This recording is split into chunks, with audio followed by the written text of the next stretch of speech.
m'appelle Cécile Tremblay, je suis médecin spécialiste en maladies infectieuses et en virologie au Centre hospitalier de l'Université de Montréal. La recherche sur le VIH, pour moi, ça a commencé en même temps que j'ai commencé mon cours de médecine, parce que c'est à ce moment-là que l'épidémie commençait à ressortir, à être connue au milieu des années 80. Et puis donc, on n'avait plus la même vision classique de ce qu'étaient les maladies infectieuses. Alors avant, les maladies infectieuses, c'était tous des maladies qui pouvaient être facilement guérissables avec un antibiotique. Et là, tout à coup, arrive un virus, un microbe dont on ne peut pas se débarrasser. Ça affectait aussi des groupes d'individus qui étaient malheureusement discriminés dans la société. Et puis, c'était une des premières infections de notre époque qui était associée à des stigmas importants et qui n'était pas vu comme un problème de santé ou comme un problème médical, c'était plus vu comme un problème social, moral.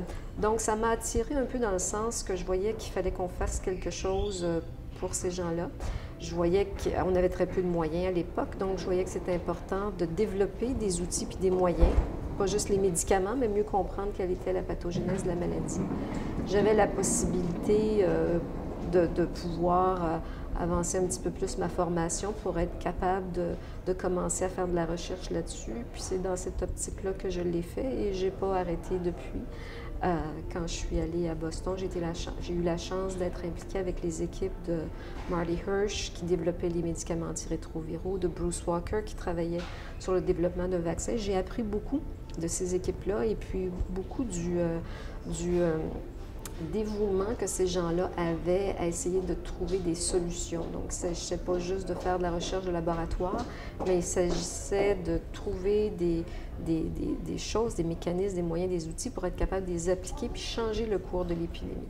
Puis on est rendu à un moment où on est en mesure de changer le cours de l'épidémie. Avec les thérapies qui sont disponibles présentement, ne serait-ce qu'avec ce qu'on a présentement, on peut affecter le cours de l'épidémie. Alors, imaginez avec ce qu'on n'a pas encore, puis ce qu'on pourrait trouver comme un vaccin ou une immunothérapie.